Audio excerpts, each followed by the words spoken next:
everyone, and welcome to another episode of Soccer Stories.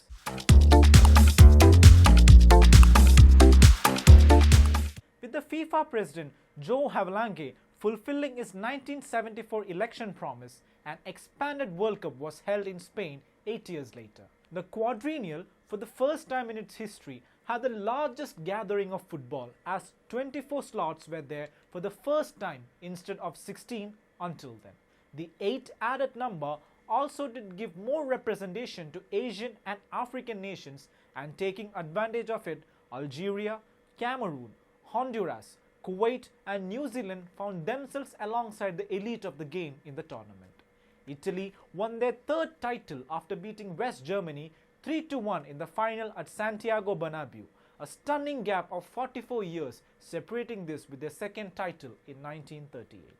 However, the Falkland War overshadowed the build-up to the event, and when the defending champions Argentina kicked off against Belgium at Camp Nou in Barcelona, the latter's army was in conflict with the British.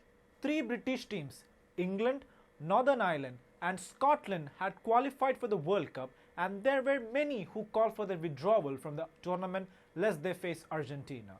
With FIFA refusing to withdraw Argentina from the tournament and with no threat of boycott from other participating countries, the situation, which otherwise could have turned ugly, was finally defused through the directive issued by the UK government allowing the team to take part in the World Cup. The 1982 World Cup was also marred by dubious refereeing and violent fouls which blatantly went unpunished. German goalkeeper Harl Schumacher broke Frenchman Patrick Battison's jaw in the semi-final, but didn't even receive a yellow card for this horrendous foul. Likewise, Italian defender Claudio Gentile shadowed Diego Maradona and harried him and tore Zico's shirt, but didn't receive any card during this high-pressure second-round encounters. The relentless man-marking by Gentile and the failure of the referees to take strict action was to later prompt FIFA to amend the rules so as to give more protection to the star players in the subsequent World Cups. There was another bizarre incident in the France-Kuwait first-round match. The Kuwaiti players stopped after hearing a whistle, which was thought to have been blown by the referee. But Alain Giresse continued to play on and scored. The Kuwaiti players refused to play, and Sheikh Fahad Al Ahmed Al Jabbar Al Shabab, the president of Kuwait Football Association, made his way to the touchline and remonstrated with the Soviet referee Miroslav Stubar. The goal was disallowed and the match resumed, but France scored again for a 4-1 win. The tournament started with a shocking upset as the defending champion Argentina lost 0-1 to Belgium at Camp Nou, the home of Barcelona, which had recently signed Diego Maradona. But Argentina recovered from the initial loss and qualified for the second round along with Belgium, leaving Hungary in the cold. Hungary, despite a tournament record of 10-1 hammering of El Salvador, couldn't progress to the second round. Debutant Honduras achieved predictable draws against Spain and Northern Ireland but failed to qualify for the second round. Fellow debutants Algeria shocked West Germany 2-1 and beat Chile 3-2. But Germany, which played their last match later, knew they only needed a 1-0 win over Austria to qualify, and they did exactly that. The result angered the Algerian fans, who brandished banknotes at the players as they walked off the pitch after the match.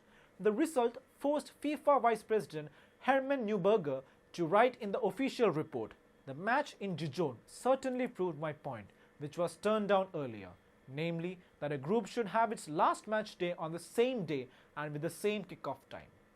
FIFA was again forced to amend the playing rules to prevent match fixing in the World Cup. England captain Byron Robson scored the fastest goal of the 1982 World Cup when he found back of the net in 27 seconds against France.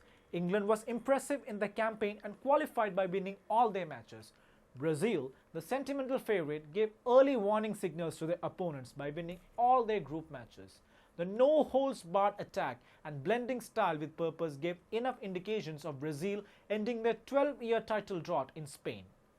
Elsewhere, the European powerhouse Italy struggled and scrapped through at the expense of another debutant, Cameroon, which bowed out with their heads held high. Cameroon was the only team which failed to qualify despite not losing a single game. The 12 qualifiers were split into 4 groups of 3 each, with the winner qualifying for the semi-finals. Group C, with defending champions Argentina and 2 former champions Italy and Brazil, was deemed as a group of death. Poland, which was impressive in the group stages, started Group A with a crushing 3-0 win over Belgium, Boniek scoring a hat-trick. USSR got the better of Belgium with a solitary goal win and found themselves pitted against the Poles in a politically charged match for a place in the semi-final. The match ended in a goalless draw and Poland advanced into semi-finals by virtue of better goal average. The informed team in Group B, England, drew goalless against both Germany and host Spain. Germany beat Spain 2-1 to enter the semi-finals. England, which did not lose a single match in the tournament, was thus eliminated. In Group C, Italy scored its first win in the tournament with a 2-1 win over Argentina. The Italian defense led by Claudio Gentile kept the Argentinian attack under bay and Maradona was marked out of the game by Gentile. Brazil thrashed their South American neighbors 3-1. Diego Maradona was sent off in the last minute for kicking João Batista on his groin. Brazil only needed a draw to advance against Italy in the last league match and they were the favourites.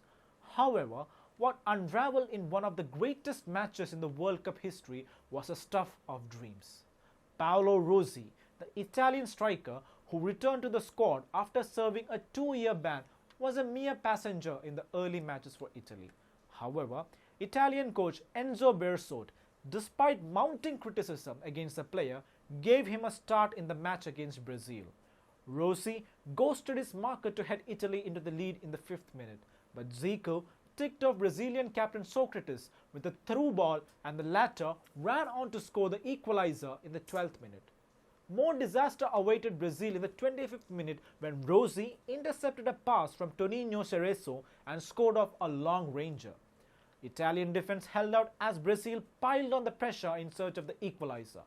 Falcao finally scored the equalizer in the 68th minute with a 20-yard left footer.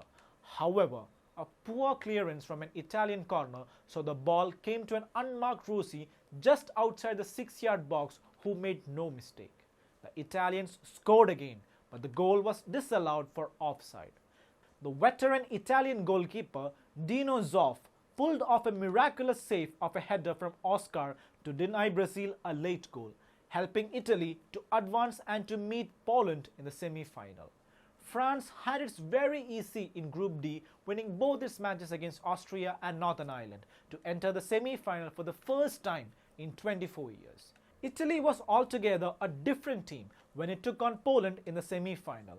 Italians dominated the Poles with Paolo Rossi's brace, setting up a 2-0 win, and it was Italy's first entry into the final after 1970.